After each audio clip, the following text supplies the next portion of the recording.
Welcome to the Channel Chat podcast.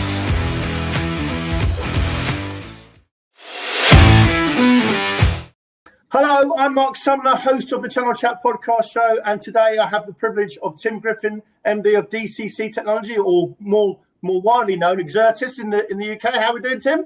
I'm excellent, thanks, Mark. Yeah, no, as you say, we do operate under the Exertis brand name in the UK.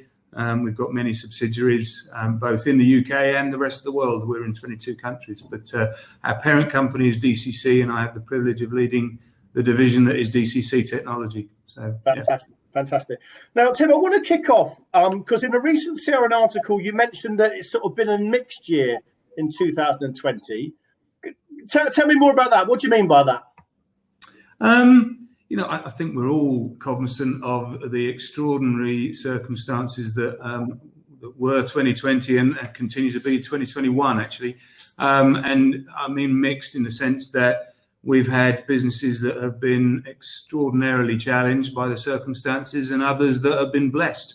So if you think about a business that's dependent on business premises or crowds, they're going to struggle. If we've got businesses that are effectively feeding consumer electronic marketplaces, online retail, or work from home technologies, they've been amazingly blessed. So it's been mixed. But one of the things that I'm really proud of in terms of the team is that they've been able to ship and they've been able to find a way to win.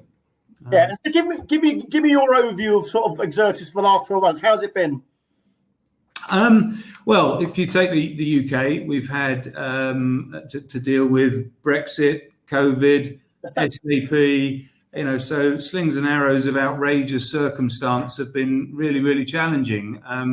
And so the thing I'd say is that part and parcel of the ethos and the DNA of the company is being a specialist in our marketplaces, being agile, being adaptable, and leveraging the talents that we've got. We're a people-powered organisation, and really being able to find ways of winning is at the heart of the year. So we set off like every other business with a plan for the year, and Mike Tyson is famously known for saying that everyone has a plan until you get punched in the face. Yeah, and we've got punched in the face a few times this year, right? But actually, it's finding a way to win.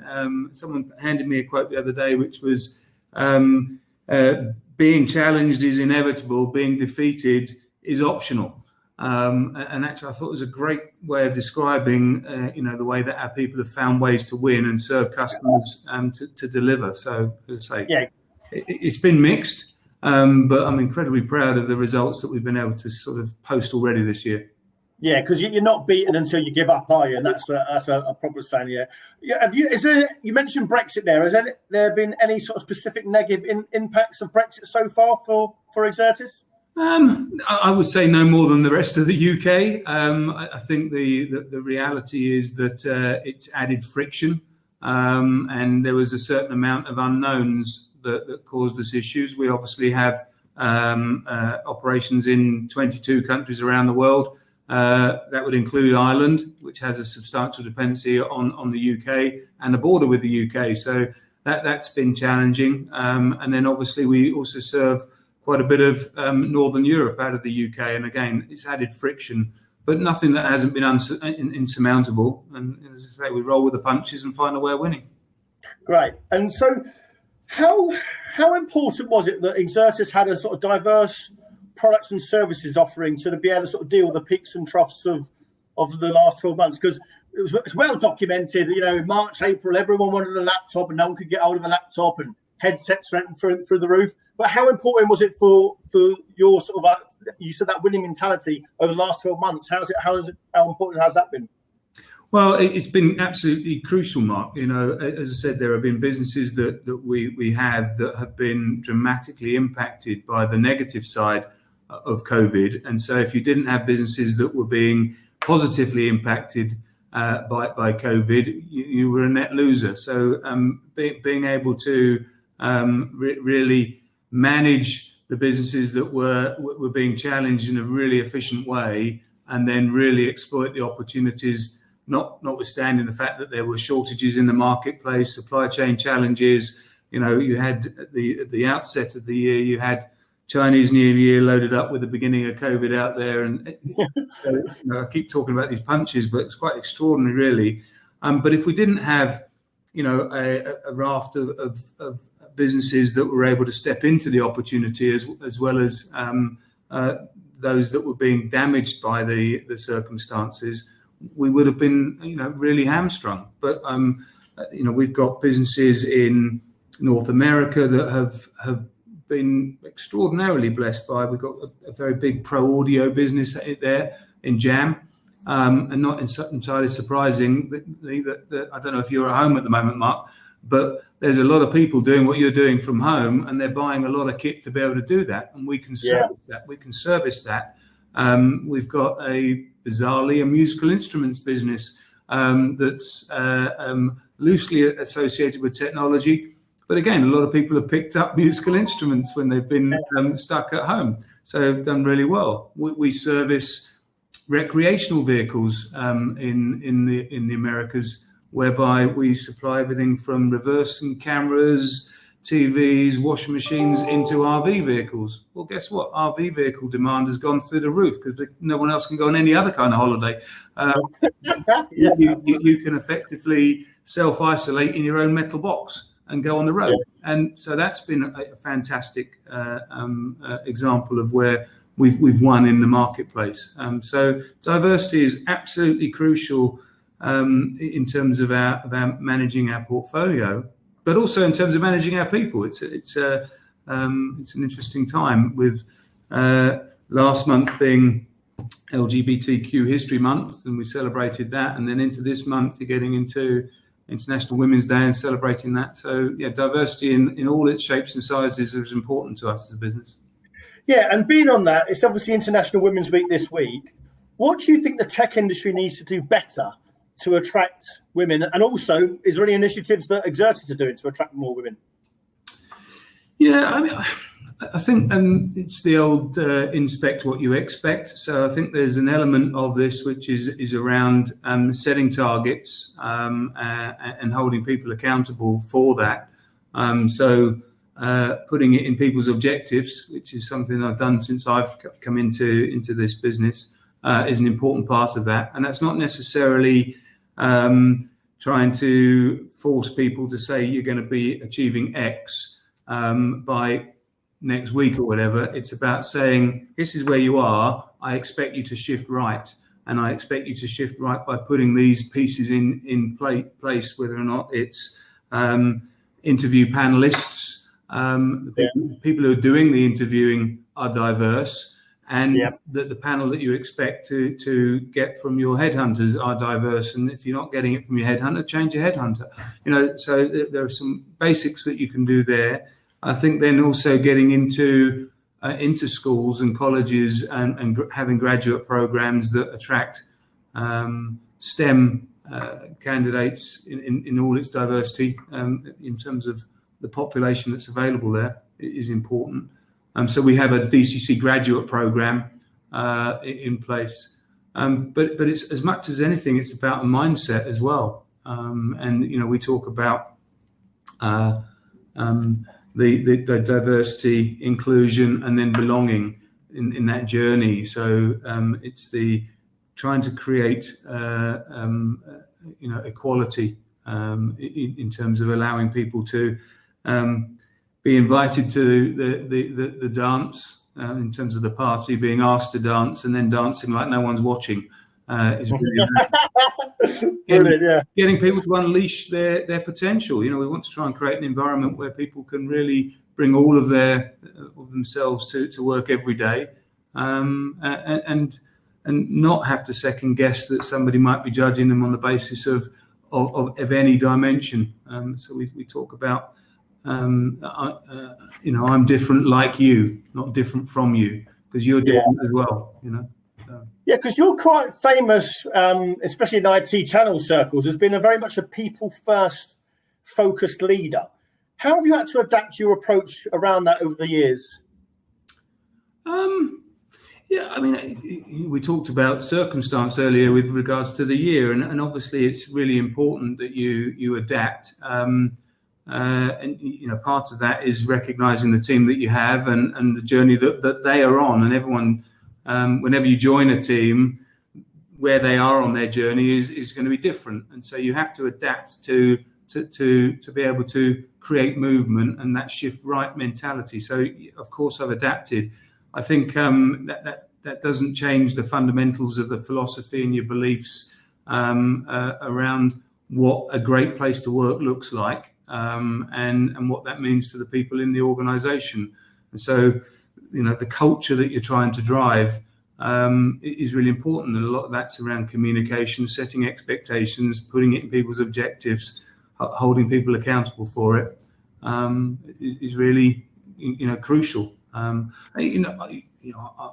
spent an awfully long time at Dell, and one of the things that Michael did very, very well was kind of realise. I guess it's not long after I joined, so in the early 2000s, that there was, he'd reached a bit of a glass ceiling in terms of its growth, and got some outside consultants come in, and it was really around this engagement of people that was prohibiting the next phase of the journey. Created a very clear expectation, measured and rewarded. And so, biannual surveys, it was the Dell survey. We have the same now here at Exertis. So we're kind of driving that engagement by measuring it and then rewarding it. And what advice would you give someone who wants to aspire to be in your position, if they're sort of a young leader or they're a young manager that wants to be into leadership? What advice would you give them to actually, if they can get to the top? I always say get out your own way. And actually, I think it almost comes full circle about that people agenda, which is the fact that we want people to unleash their potential. And most of the time, there are external circumstances that prevent you from unleashing your potential, but a lot of it is the little voice in your head that says you can't. And so the point is, yes, you can. So that's what I mean by get out of your own way. And then the other point is really around surround yourself with great people, and then leverage out of them, because a lot of people surround themselves with great people and then still try to do it all themselves. And that's what I mean by kind of they surround themselves with great people and then enable them to be successful. Yeah, absolutely. And you mentioned there about your career at Dell. Obviously, you've been there a long time. What made you make the move from manufacturer going into distribution? Well, I didn't actively sort of set out on that journey to make that decision. I'd been at Dell about 14 years, and there was a major inflection point with the acquisition of EMC, and I sat down with a number of the leaders there at Dell, and there was a decision to effectively organise in a way that was a backward step for me, a forward step for the organisation. And I said, look, happy to see us through the acquisition, happy to put things in place, but probably it's a good time for me to step off here and look to new opportunities. I hit that kind of 50 age mark, and it was time to think in different ways. So it was a wonderful journey. I had such happy memories of Dell, and there was it seemed a natural stepping off point. So that was the kind of conclusion of my time there. I did some other stuff before joining distribution. I worked with a major bank, looking after some of their technology startups, and babysitting their interests in that. I really enjoyed that. And then this opportunity came across my path. I obviously knew Exertis, or Micro-P as it was. Micro-P, yeah. When I first came back from my 10 years with Dell abroad to the UK, I was kind of looking around going, well, where's our distribution? And we didn't really have one. Went to market and we appointed Micro-P. So I knew I knew the organisation well, and so when the opportunity came, it was very attractive to me. So here I am, 3 years on. Yeah, brilliant. So you've obviously had to navigate through the last 12 months. What are you seeing? And obviously COVID hasn't finished yet. We're still trying to weave our way out of it. Yeah. What are you seeing are the trends, even from a product point of view or a service point of view, that you're seeing from your customers over the last 3 months as we come out of, or we're into Q1, as we come out into Q2? What are you predicting? We are seeing a slow ramp, as you'd expect, in businesses that have been challenged by the inability to get access to business premises, and we're starting to see the investments come back in all its glory, whether or not that's in education or in houses of worship or even in public sectors. So we are starting to see those sort of classic B2B operations starting to bounce, which is really encouraging. In terms of the sort of the technology flavors that we're seeing, obviously there is a refresh cycle that's happening that has been delayed. So if you think about coming back to your office and you're looking at a desktop that hasn't been touched for 18 months, it's kind of interesting as to how people are going to view that. But I suspect that the world will evolve to reflect a more mobile hybrid environment. So does that mean people are going to end up with more mobility in the technology that they consume? I suspect so. I think we're increasingly seeing people think about how they're going to architect their infrastructure and looking to have more resilience into their infrastructure. So a much more hybrid, but more diverse. There's that word again. In terms of the way that they architect that, I have the privilege of sitting on a couple of boards, and as a director of a business, you often ask, so how are you building resilience in? And they say, well, we're in the cloud. And I think we've seen a number of instances already where if you only have one cloud provider, you built a single point of failure. Yeah, absolutely. Yeah. To see that evolving is going to be interesting. And then we've got, I think, beyond the cloud is really how are we going to start thinking about distributed compute. So if you think about the history of compute, you kind of got the mainframe centralized, the pendulum swung towards x86, decentralized, to cloud, centralized, edge, decentralized. And so I think you're going to see that evolve as well, which is going to be really interesting, particularly for the channel. The channel has traditionally been built around IT channels, and a lot of the edges around what I call OT, so operating technology.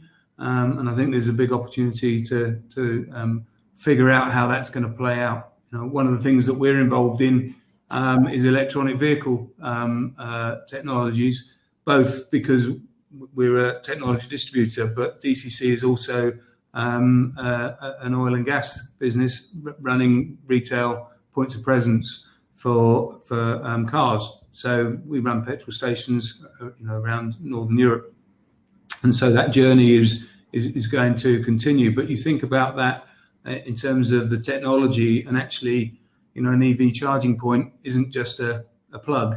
It's the software layers that go with that. It's the data and all those sorts of things. But again, it's not pure information technology channel play, as you might imagine. Tim, what's your view on, I know we've been forced to do it work from home, but what's your view on sort of work from home now, and how's it going to affect Exertis? Because I've been speaking to a lot of distributors, and they're famously seem to be better in the office. It seems to be a very buzzy environment. What's going to be happening for Exertis, and what's going to be your policy on sort of working from home for your teams? Yeah, I mean, I think that this last year has accelerated some of the trends, and I think, as you rightly point out, the distribution industry has been very focused around buzz and people at their desk and what I would call a very traditional sales force. And yet here we are, gone through a year. we've had people work from home, and we've been able to find a way of winning in a distributed workforce. And I think we've had people who really like it. We've had people who hate it. And we've got to find a way of being able to manage in a hybrid environment that works for people, because I think it's part of the value proposition of an employer is the way you work. And, I think it's so 20th century to think about kind of bums on seats, if you'll excuse the expression. But so you need to be thinking about what work-life integration in a much more holistic way than this is the time you work, this is the time you travel, and this is the time you have at home. There's so much blurring of the edges around that, and you've kind of got this always-on society if you think about it. About checking your emails. You're waiting in the coffee line. It's just completely integrated. So I don't really talk about work-life balance anymore. I really talk about it's kind of this work-life integration and how you get the job done and how you achieve both sets of ambitions, your personal and your work life. Perfect. And my last question, which is a personal one, actually. So luckily we're going into work and personal. Okay. I noticed that you're involved with the Welsh Rugby Union. Yeah. What are the chances? How did you get involved in that, first of all? And what are the chances of the Grand Slam this year? Do you know what? I'm literally in the final phase of my time with the Welsh Rugby Union. So it would be a wonderful send-off if we could get a Grand Slam. So I've done 6 years on the board there, which is the longest you're permitted to do as a non-exec director from a governance purposes. So at the end of April, I'm done. How did I get involved? Was again through headhunters. They found me. I have a long association with the game. I played extensely here in England, but also in Wales. I was University of Wales. And so I played at a pretty high level. And I think they were more interested in my business than my rugby skills. But I've been a player, I've been a coach, I've been a referee, and now I'm kind of an administrator. So it's kind of the natural progression of getting fat and slow and bald that you end up in the boardroom as opposed to on the pitch. But I've been, it's been a massive privilege. In terms of our chances, well, it comes down to, I won't dismiss Rome, but I would, if I was a betting man, say it would come down to Paris, and the French are looking absolutely awesome. So that should be an absolute terrific game, and if it's all down to play, we could both be going for a Grand Slam, which would be an amazing game. Yeah, brilliant. Tim, you've been a fabulous guest. Thanks very much for your time. Pleasure.